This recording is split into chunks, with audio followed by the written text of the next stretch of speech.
My name is Michael Koplow. I'm the Policy Director for the Israel Policy Forum, and I am joined today by three wonderful panelists. All the way here on, I guess, my left, but your right, Batya Ungar Sargon. She is the opinion editor for The Forward. Next to her is Sara Cohen. She is the chairwoman of My Israel and is also a columnist for Makor Rishon. And next to her, we have Noa Landau, who is a diplomatic correspondent for Haaretz and also a member of Haaretz editorial board. So I think we'll dive right in. And I want to ask all of you, and we can start with Batya and then move down. This panel is premised on the notion that there is indeed a generational divide on Israel. That particularly in the United States, younger American Jews feel differently about Israel than older generations of American Jews. And so I'm wondering from all three of you, do you actually think that's correct? And if you do, what do you think is driving it? And if not, why not? So first of all, thank you to Z3 for having me. I'm truly humbled to be here speaking to you. Thank you to the Israel Policy Forum for having me. I'm very surprised that they're having me on another generational divide panel because I'm a huge generational divide skeptic. So thank you for knowing that about me and letting me come here and feel my skepticism. I just don't buy this whole generational divide stuff. I think it's like a lot of hysteria.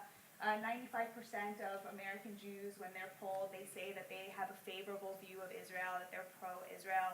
Only 3% say that they are not pro-Israel.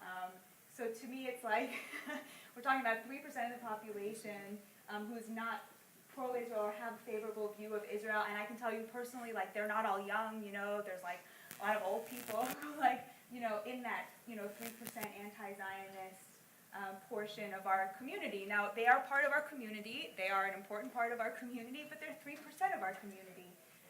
So I just feel extremely skeptical about all the hysteria around that the young people are turning against Israel.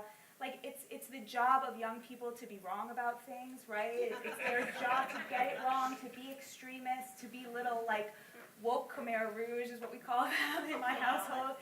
And it's just sort of like, that's their job. But the polling shows that it just doesn't stick. That there's a level to which American Jews, I think, don't really feel that we have a choice about whether or not to be pro-Israel or to be connected to Israel. So I'm kind of extremely skeptical about all of the hysteria around it, but maybe my co-panelists feel differently. So I don't like hysteria in any level of my life, but I'm less optimistic. And my professional field is not the American young generation, but more the Israeli young generation. And I think that when you talk about divide, about the growing gap, it has two sides. It has the American or the diaspora Jewish community side, and there's another side, the Israeli side. And I do think that the gap is widening, from both directions. And I'm afraid that the discussion is not being held between two. I just spoke about it in another panel, so sorry for whoever was there. But for two vectors that are going to different directions, when the Israeli public is going more conservative, like center-right, it's a progress. It's not, it's not in Hebrew we say zbeng v'gamanu. It's not a one-day change, but it is the direction of like demography and the Israeli politics in nowadays. And on the other side, when I try to understand, and I admit that I don't fully understand the processes that are going through the through the Jewish community, Jewish communities in North America or in other places. I'm trying to read. I'm trying to hear different opinions, but I do think that they go more to the liberal side. Now, these are the two vectors that are not in the same direction. I'm afraid they're growing exponentially, and unfortunately, I don't see a lot of patience in, in the Israeli side. I don't see a lot of patience for political disagreements. So people are very short with their hand on the divorce. Okay, we don't agree upon, I don't know, the future of Judea and Samaria. Okay, so go to hell. I mean, people are I don't see a lot of patience within my home base, basically. And I also don't feel any understanding of my political view on the American side.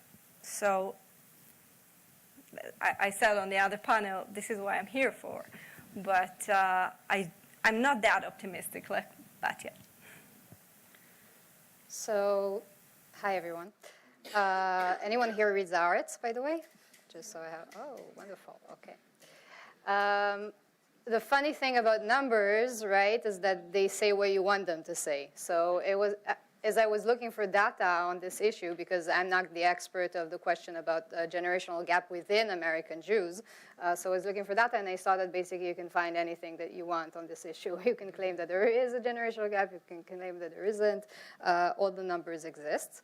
But I do think that maybe on a more psychological level, if we just take the numbers aside for a second, it is more difficult, I think, for younger Jews in America to talk about Israel than it was maybe for their parents. I'm not talking about the grandparents, that's a different issue. But if we think about what Israel was when it was established for the parents' generation, and when all of their friends went to the kibbutz to pick oranges, and it was the right liberal thing to do, and how it looks now for many of the younger people when they speak to their friends about Israel. So besides the numbers, I think it's also, there are new challenges for younger people in America to be engaged with Israel, which of course is not new to all of you who come to these conferences and hear those panels many times. But if you want to speak about the gap between young American Jews and young Israelis, or generational gap, if we look at both countries, which, is it your next question? You can take it Okay. now. Go ahead. Because if it's a question, I'll save it. But that I do have a lot to say about. So first of all, since it's a Jewish conference, so we'll start, of course, with the Holocaust. It was Professor Yehuda Elkanah who said once that from Auschwitz we had two kinds of people emerge. You had those who said, this will never happen again, and those who said, this will never happen to us again. Metaphorically speaking, I think that many from the first group, the universal message, came to America on some level. Many who took the particular message are now more representing the thoughts in Israel about this issue. And when you think about young American Jews, how they were raised in America, which is multicultural and has shared traumas, different ones than Israel, like slavery, for example. And a young Israeli who is not in a multicultural environment, but in a melting pot, and is the majority when American Jews are a minority. Then you see that this is really a different environment to grow in and to think about Israel in.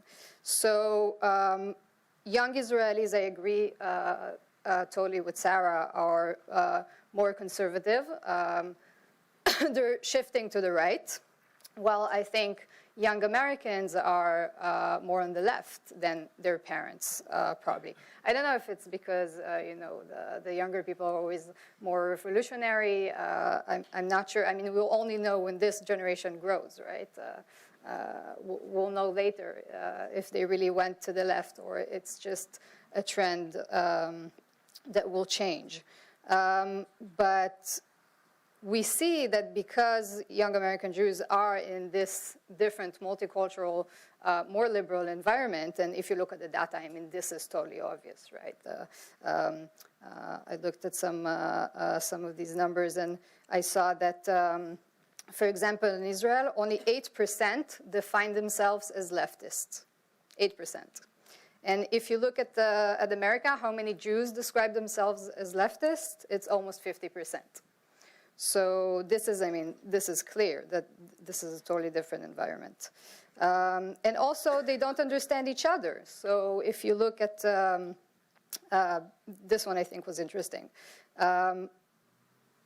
Anyone here knows what most American Jews thought was the most problematic for Israelis? What most Israelis thought was their biggest problem? So definitely not the occupation. Most of them said, most Israelis said that it was the economy, way before security, which is what most Americans thought, American Jews thought. But how many do you think of American Jews actually answered the economy as the #1 problem for Israelis? 1%.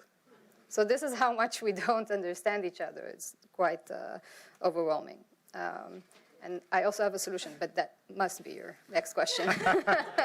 So let's go. Well, let's leave solutions for a couple of minutes.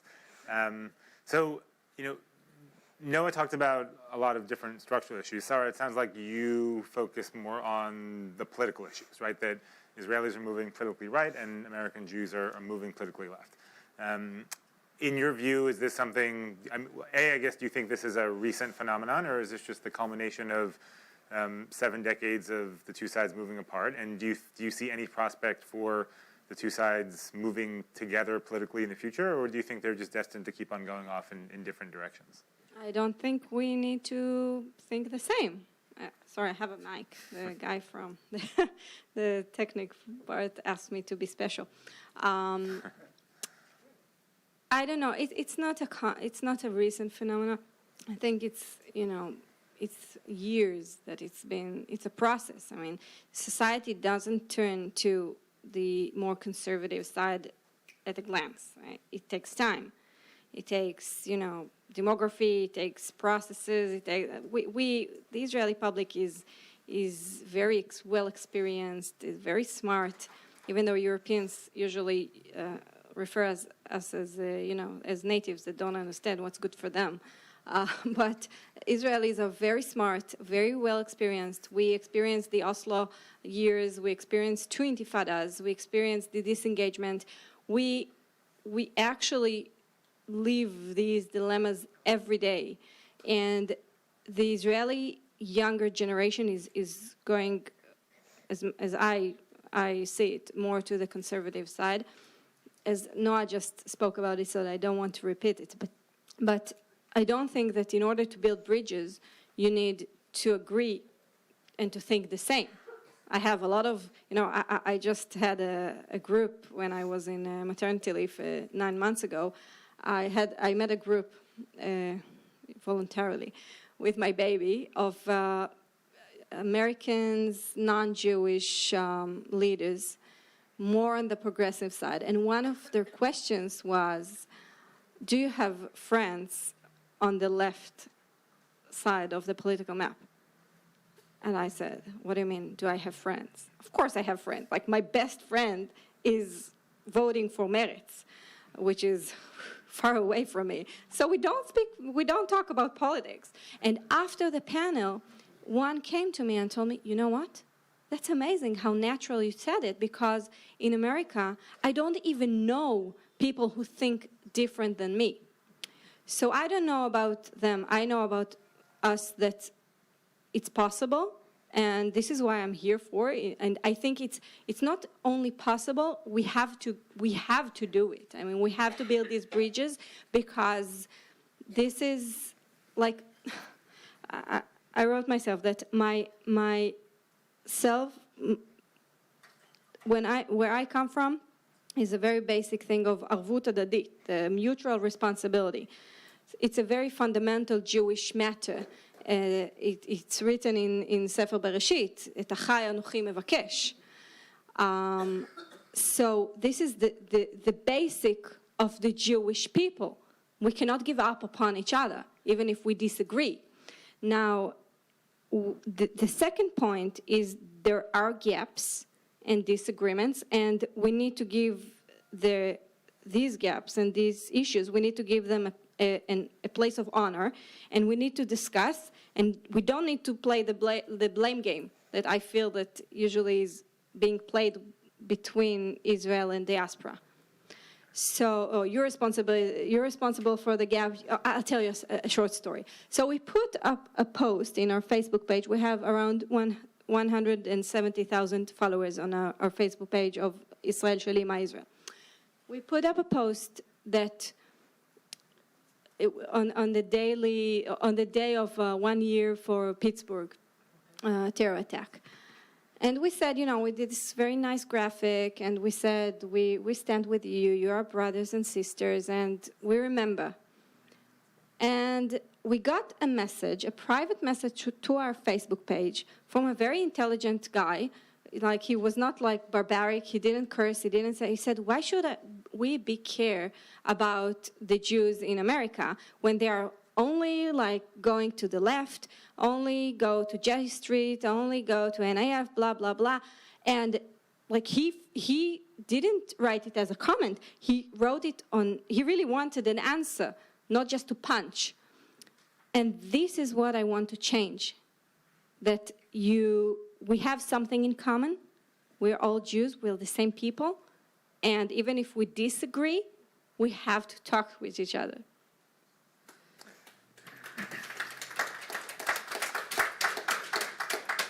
So, Batya, as a divide skeptic,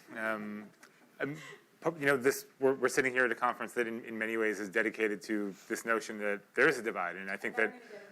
Because it will not surprise you to learn that I think that the discourse around the divide between Israel and the diaspora is also hysteria.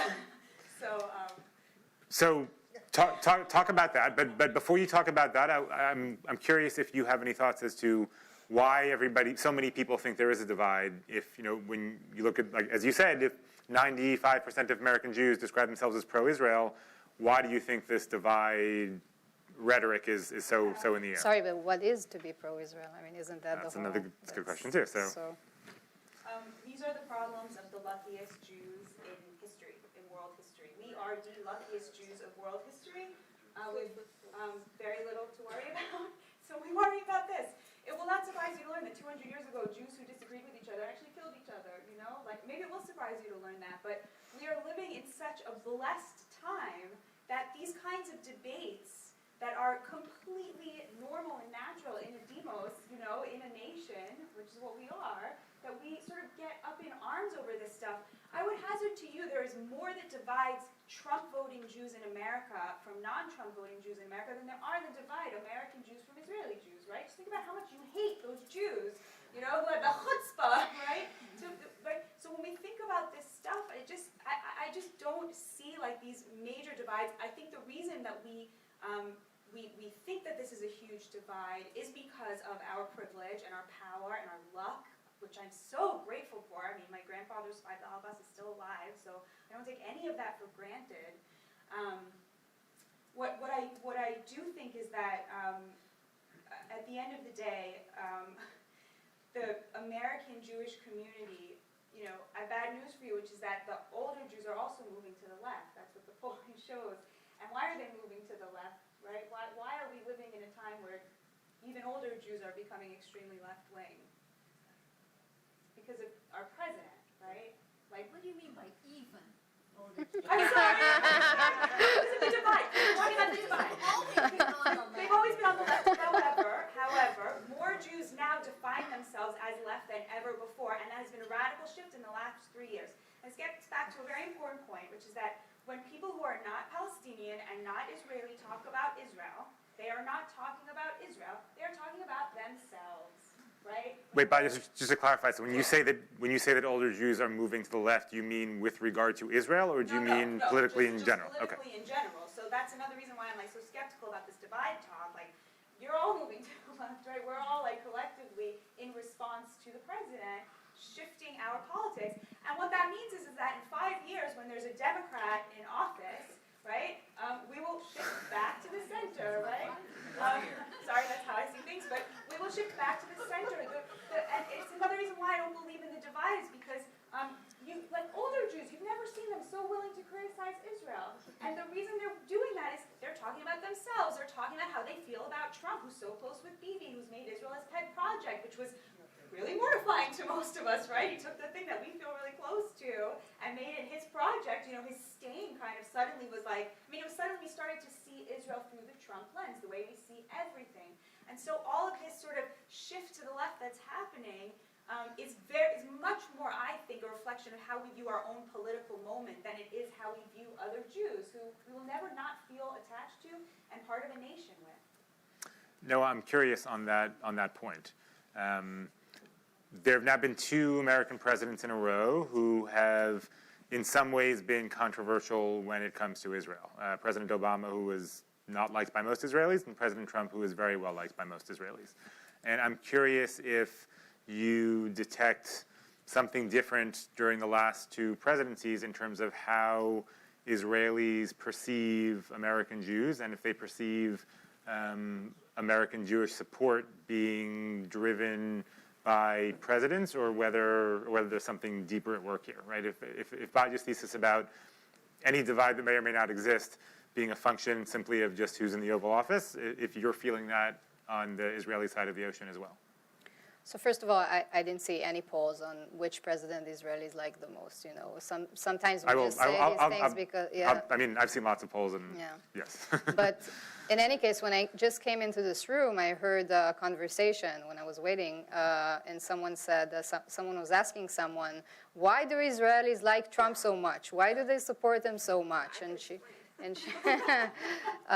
she was, but the point is not, I think, the answer. I mean, from my point of view, the point is that she was really, I mean, I heard the frustration in that question. The question wasn't necessarily about the answer, but it was an expression of the frustration. Why is Israel so much pro-Trump? So I think, I mean, I don't know, how do we define the divide? It's for sure, it's divisive. I mean, there's something there when people are asking, why is Israel supporting this president that we so much don't like? I don't know if this is something that, will indeed just go away if there'll be a different president, or it shows that there is something fundamental here that we're debating. And we didn't say anything about religious pluralism, for example, which it's a real issue. It's not just about a question, philosophical question about younger and older generations. This is a real issue. Are Reform conservative rabbis recognized in Israel or not? Can you teach it in schools? Can I sit next to my partner in a regular shul in Israel, or what? All these questions that are that they do exist, and we do differ on these issues. So I mean, I might be a little skeptical about panels about the generational gap, especially because I don't see a lot of younger people attending these events. Sorry. So this is also a question. Do we need to do all these panels about younger people not being engaged, and then they never come because this is not the sort of thing that younger people want to do? But I do think it's a real issue. And there are major differences. And regarding the president, look, I'll tell you a secret. Israel and the Israeli establishment and the Israeli government, and one dude sitting, on top of that government, Bibi Netanyahu, refusing to let go, they're not all that excited about all of Trump's policies. There's a lot of double speech around these issues. You can see that, for example, President Trump decides to cut the aid to Palestinian security forces, and then Israel will send people, to whisper on his people's ears that actually we don't really want you to do that. That's a little bit risky for us because, they do maintain stability and security, and it's important to fund them. And then, according to recent reports, Trump said, well, Bibi should fund it if it's important to him. He should pay for it. And it's not only that issue. It was the same with other issues. So, it's true that it looks like the Israeli government supports everything that Trump does. With a guy like Trump, you probably should, right? I don't know if you saw that they built this whole new ghost town, and they called it Trump Heights, and they made all this gold. They know how to treat him, but I'm sure they have some kind of a psychological report. But it doesn't mean they actually agree with all of his policies, and some of them, even the Israeli government thinks that they're risky. So it's a little bit more complex, I think, than total support. I just want to respond to it. Yeah, go ahead. To something Noah said. I don't mean to suggest that we don't have differences with our Israeli brothers and sisters. As an American Jew, I obviously think the occupation is a deeply, deeply urgent issue, and it bothers me at a very personal and very Jewish level. And I also think that the religious pluralism bothers me very much, that I have less religious freedom as a conservative Jew in the Jewish state than I do in America. I think those are really problematic issues, but there's a certain level of dissent that a democracy, as Professor pointed out, that a democracy has to be able to sustain, that a nation has to be able to sustain within it. And I just don't think that we have reached the level of breaking or anything even close to the kinds of dissent that the nation of the Jews has sustained in its past and its history. We're so much closer than we've ever been, despite these huge differences and these huge, issues. You think about America, we're engaged in a perfectly, I'm going to get clobbered for this, but we have major issues here like abortion and gun control, where we really, really, really disagree with our, fellow, Americans, but that doesn't mean that we're not one nation or that we're not in America. A democracy has to be, the whole point of it is that it can sustain a certain amount of dissent. But I agree with you that there are obviously big differences between our communities. Sara, I'm wondering if you have any thoughts about obligations that either side owes to the other. Are there obligations that American Jews owe to their Israeli counterparts? Are there obligations that Israeli Jews owe to their American counterparts?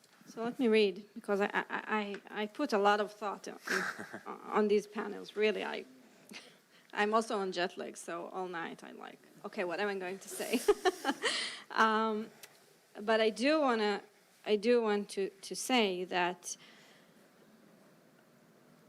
the whole world is becoming more global village, but there is a fraction between Jewish diaspora and these Jewish Israelis, and so locality still matters. And now it doesn't mean that there is no value to the Jewish communities in diaspora, but there is one very central focus here, which is the most dramatic historical chapter written in the history of the Jewish people, and it's happening in Israel. So I said it on the last panel, we just read the last parasha is Lech Lecha, and for 2,000 years, the Jewish tradition aimed to Eretz Israel to build a nation, to build a country, to build a state, and it's happening in front of our eyes. I mean, it's happening in front of your eyes. It's happening in my life, and that's the most dramatic. It's not about property. It's not about wishes. It's not about prayers. It actually happens. So that's the most dramatic thing happens in our generation, and we're so lucky to have it. I mean, I totally agree with you that it's a privileged discourse that we're having now, because look what we're talking about: relationship between two big thriving communities. We're so lucky to have this conversation. So that's about proportion, we need to look how lucky we are. But I do think that the most important thing happens today is this dramatic thing of a sovereign state in Israel. Now, it's the only democracy in the Middle East. You can say it's not perfect, whatever. The U.S. is not perfect as well, as you just said. I don't know any democracy that is perfect. We can always improve our democracy, but it's the only democracy in the Middle East. And look on our surrounding. I mean, we actually live in a jungle. And we succeed to build a thriving economy, a flourishing democracy, and that's a success story. And the Jewish communities around the world, and especially in the US, has a very important part of it. And we should build this connection. And even if you're optimistic about the gap, I mean, that's something you always have to facilitate, the connection between the two very different communities. Noa, you would, in the beginning, you said you had answers to the problem, how we can bridge this divide. So. Yes, and in America they always say in a minute or less, give us the solution. You can take more than a minute if you like. So this is usually where I say the most basic responsibility that we have for each other as a Jewish nation is at least as thoughtful people to be informed, right? So this is like the perfect pitch where I say, and read Haaretz because you can be informed. But I just thought about it so this is what I usually say, but I thought about it when I was here at the conference today, that there's another issue, which is the issue that people talk a lot about now, which is the shrinking tent. So because the conversation is polarized, another trending word, what happens is that in spaces like this one, this conference today, there's a tendency to avoid any controversy. There's a tendency to say, okay, because everything is so polarized and everything is so difficult, let's shrink the tent. Let's bring in the people that are most, that will not annoy anyone specifically, and not our donors. This is something I see not only here, and I'm not, this is a great conference, and 1,000 people came, which is amazing. But still, I see that in many conferences on the issue. Let's just try not to annoy anyone too much and bring in all the people that say nice thing, and all the panels are, very civilized. No one argues with anyone so much. And this is so Jewish to argue. This is if there's anything that is really like Jewish tradition is to really argue with each other, right? This is how, this is the Talmud. This is everything that we did for many generations. So I think there is a responsibility not to be so much afraid of arguing with each other and inviting those people that, not only the divide skepticals, as much as it's, there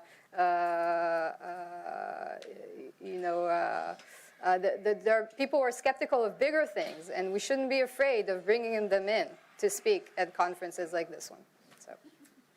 So I totally agree. As the opinion editor of the most diverse opinion section, I believe, in the nation, I completely agree with you.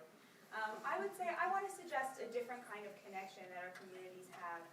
Hannah Arendt said at one point that you can be safe as a minority in a country as long as your people are the majority in some other country.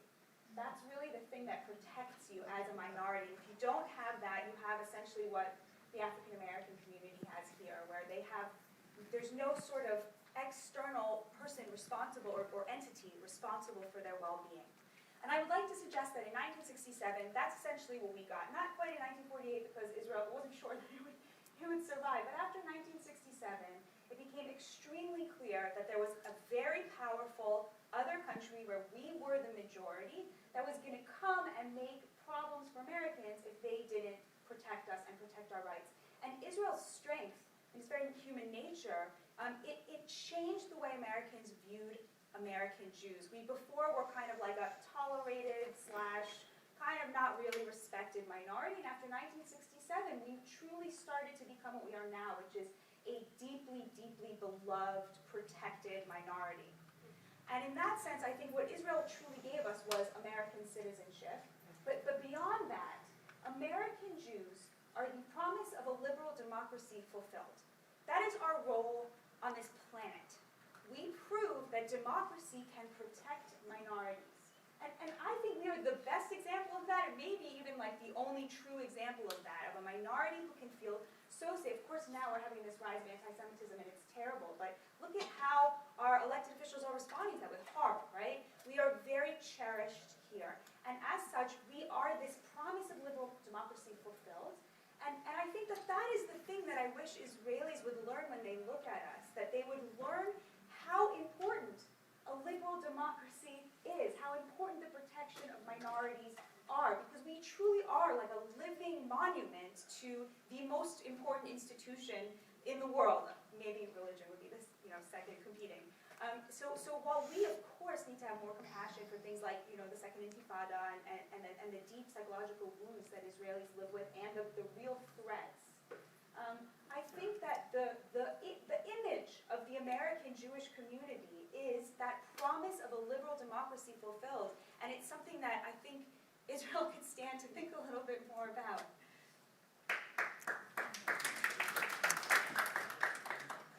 Sarah, did you want to respond? I'm going to repeat what I said on the other panel because I think it's very important. I want to explain why I'm here. So I'm a mother of 4 beautiful kids, and I hate going away from them. My youngest is 9 months. כל הכבוד לי. I'm a very brave woman. No, and I have a great husband. And I hate going away from them. I refuse every offer to go abroad, and I did it because Amitai, the one who organized this conference, he told me, listen, we need people from the right-wing side. I have tons of lefties. I need people from the right, and I want you to come. So, so I didn't come because he requested so nicely. I came because I think it's important, and I came because I think that the more liberal community in the States don't hear our voice, and vice versa. I don't think you really genuinely hear our voice. Like I grew up as a non-religious girl in a kind of religious settlement. It's called Kiryat Arba, next to Hebron. My grandfather was one of the founders. Don't swallow your tongue. Okay. My grandfather was one of the founders of Kiryat Arba, and I'm proudly, waving this flag. And I'm a great supporter of the settlement or across the Green Line project, if you want to call it like this. And usually when groups from abroad come to Israel, from especially the US and Canada, they bring me as a token, as a leaf. We need someone from the right. You're a woman. You speak nicely. You have a nice smile. And you on the right side. So, okay, let's bring and make, a tick. And then they see me as an alien. Okay. I spoke with a few groups, one of them a day before I came here. And they see me as an extremist alien that supports sovereignty in Judea and Samaria, and they don't understand my views. Now, I'm not a minority in Israel at all. The direction is growing. Like there was a poll last elections. I think it was the second elections. The Israeli Democracy Institute made it. It's not a right-wing institute, okay? It's on the left. And they asked various questions. One of them was on the conflict. And they asked, do you support Israeli sovereignty, Israel implement sovereignty over the Area C? Area C is 60% of Judea and Samaria. That's a lot, okay? And 48% of the people who were asked said they support. That's a lot of people. You wouldn't see it a decade ago. Now, that's the direction that the Israeli public is going to. Now, I'm not just a reporter. I'm pushing for this direction out of a very complex point of view, very responsible point of view. I wrote a whole research about it. We made a whole conference last year. We held a very popular conference last year in Jerusalem. Now, this is the direction I'm pushing to. Could I ask, like, do you want, like, the Palestinians living there to have civil rights under that Israeli sovereignty? Wherever, well, it's a very complex issue, so we can talk about it Actually, the whole it's yes day. or no. But no, it's actually not yes or no, but wherever Israel implement the sovereignty, yes. So we should offer citizenship to the Palestinians. Area C, there are approximately 150,000 Palestinians, plus minus, nobody really counted. But yes, the answer is yes. Now, am I looking for the easy solution? The answer is no. But I'm looking for a very complex solution. I don't like the word solution. You know, solutions you have in math. In geopolitical issues, it's more complex, especially in the Middle East. So, and the reason I'm here is because I stand on the right, and I'm not, I'm trying to be reasoned. I'm trying to be unapologetic because these are my beliefs. And I feel that there is a very big lack of conversation between us. So this is why I made this 14 hours flight and left my kids at home, and I, miss them every minute. But this is why, because I think we don't talk with each other. You don't talk with me, you talk about me, not about Sara, okay? About the You don't talk to your friend from Meretz. Your best friend from Meretz. Oh, we do. Oh, believe me, I talk with lefties all the time. You just said before that. Hang on, hang on. Yeah, because we're getting into a fight, but whatever. We are.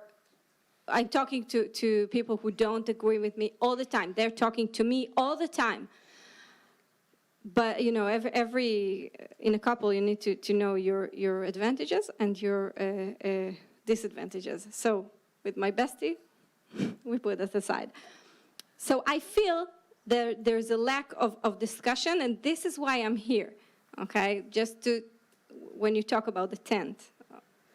Okay, so questions we have about 10 minutes for questions. Please make your question brief, and more importantly, please make sure your question has a question mark at the end of it. Right over here. So I want to ask the question of Dr. Batya because I was shocked by your statement. I have the feeling that you're out of touch with reality. If you've been at UC Berkeley, if you've been at UCSA, if you've seen how many young people are against Israel, I don't know how you can say, oh, we don't have an issue. Why don't we ask them? They're right there. Not only am I aware of it, but I was protested about a month ago while trying to talk about anti-Semitism by Students for Justice in Palestine. So I'm very aware of it. But to me, that's, first of all, that happens at a tiny portion of the elite of the elite of the elite. There is no chapter, there's no BDS support at community colleges, at state colleges, at 95%, yes it is, at 95% of institutes from higher institutions, this is just not happening.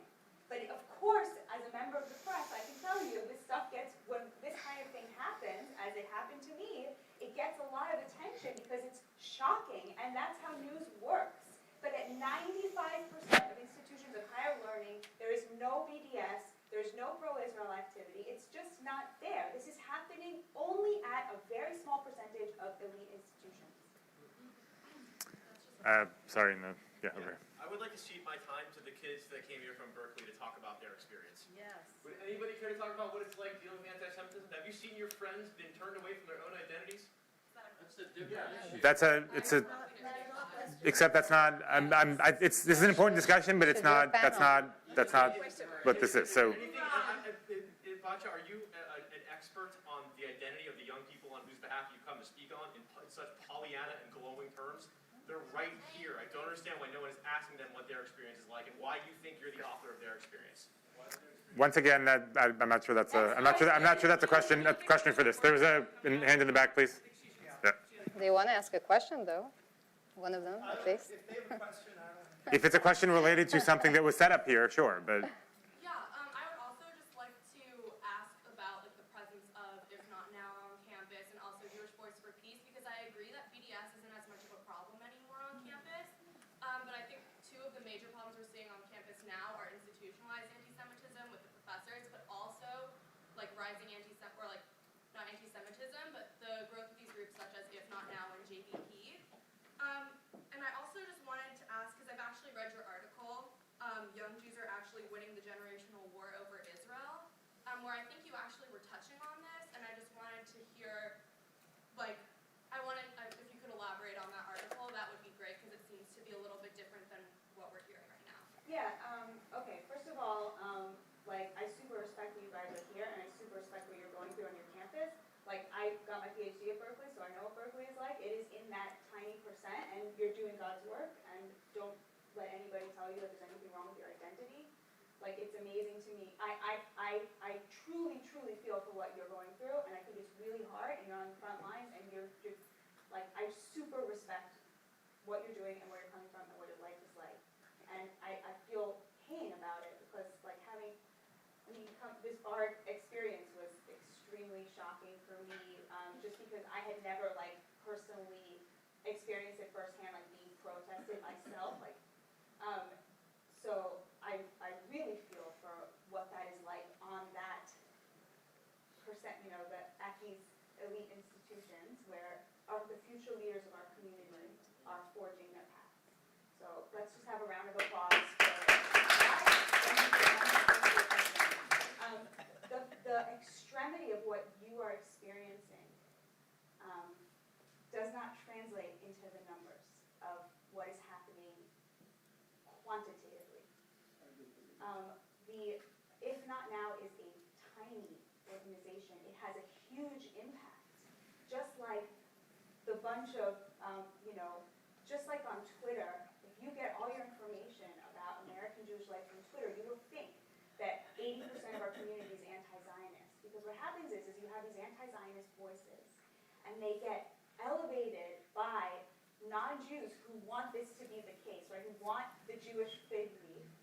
And so they get elevated and escalated and promoted, and it looks much greater because qualitatively it is so extreme. I know it doesn't help you to hear that you are in a minority going through a very difficult thing. But that's my analysis of the numbers and my analysis and my experience from going to colleges and talking to people who speak at colleges all the time. But I still super have respect for you and what you're going through. Can I just ask a brief follow-up? Sure. So I understand that this might still be a minority of the Jewish population, but it's hard to ignore the fact that these groups, If Not Now and JVP, did not really exist in the same numbers as they are right now, and they didn't have the same presence before as they do now. So there is some sort of growth. Do you know how many people are in JVP? And a lot of them are actually non-Jews who live in Europe, right? Do you know how many people it is? I don't know. All I know about is the presence on Berkeley's campus. It's 15,000. There's 15,000 members of JVP. So again, to you, I have so much compassion for what that must be like, to feel like your very identity is the subject of somebody else's contempt and these horrible protests. But there's 15,000 members of JVP, right? So we have to just keep the numbers.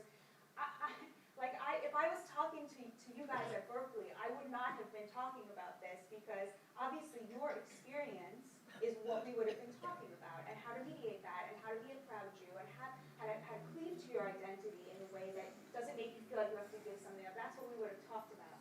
Yeah, I see that. Sorry, this is going to be my last, and then I'll let someone else go.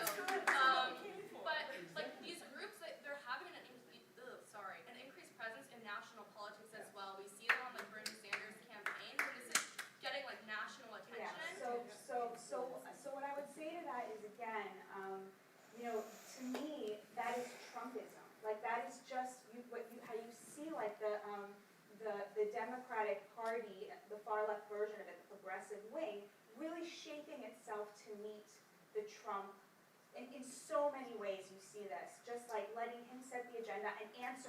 exactly the same tone. And of course, they're not the same because he has all this power and they do not. But these voices are getting elevated because of our national politics. And again, like, what does that influence actually translate into? It remains to be seen. But I think your influence is going to be the thing we're going to be looking at in 5 years. Other questions? I'm sorry? Do I not get my back? Didn't you give it to them? Yes, over here. No, I'm sorry. The right over here. I've heard the comment about this increased conservative perspective, the right perspective that we don't hear very frequently. I was wondering if you could spend just a few minutes so that we could hear, why should we be proud or feel good about the settlements? You clearly do, and I would like to understand that perspective. I haven't heard a good argument for it, and it would be really helpful to understand why you feel that way. Why I feel what? Proud? Well, why? So we have problems In a minute or less. In a minute or less. And so I'm not saying you should feel any differently than you. I'm saying I'd like to understand that perspective because I don't hear it. I don't hear it here, and it would be helpful to understand what that looks like. What is the Great question. Can you repeat the question, please? Why? The question was why. Could she explain why she's proud of the settlements? So, what's your name? Barbara. I'm going to thank you for your question. I'm afraid I'll disappoint you if I'll explain it in a minute or less.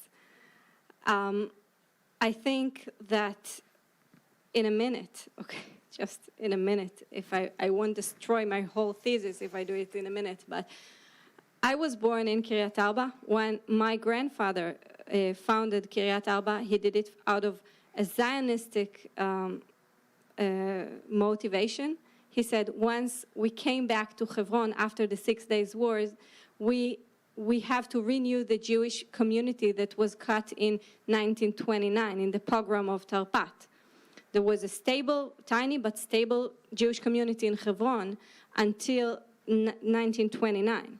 And when he did it, when he came back, so in 48 we weren't lucky to get back to Hebron, but in 67 we did. So now when we're physically back to Hebron, we have to rebuild the Jewish community out of pure Zionism. Now we can discuss hours on this, but I do want you to understand that even if we disagree, and we can elaborate on this, his motivation, and my motivation as well, was pure Zionism, out of the belief that Hebron is, why not Uganda? I mean, this is why we came to Israel, to our ancestors' land. This is the Bible. This is why we're here. Now, it doesn't mean we have no challenges. We have tons of challenges. Okay, there's a big Palestinian population. Once again, we don't have enough time, but I do want you to understand, I hope you'll understand, that his motivation and my brother's motivation is pure Zionism. That's why he's here for that. He's 94 now, thanks God. And he's continuing with, he lives there. My parents live there. Every time I go to my parents, I need to go, to change cars to plastic windows in order not to get to put myself and my kids in a risk because of the stones being thrown on the road. Now, we didn't look for good life. We didn't look for convenient life, like the Chalutzim, like the pioneers in the early 90s. We're not there for conveniency. My grandfather left a brand new house in Holon, in the city of Holon, and moved with his kids with his wife and kids to a small apartment in Kiryat Arba. He didn't look for convenient life. He looked for life of fulfillment of fulfillment of his ideologic out of pure Zionism. So that's in a glimpse, okay? I don't have enough time, and there are tons of challenges we can discuss. I'm thinking about it every day. right? You know, everyone has a hobby. Mine is the conflict. Yeah. Unfortunately, we're out of time, although I'm willing to bet that speakers will be happy to answer questions if you come up afterwards. So please, a round of applause for our wonderful panel.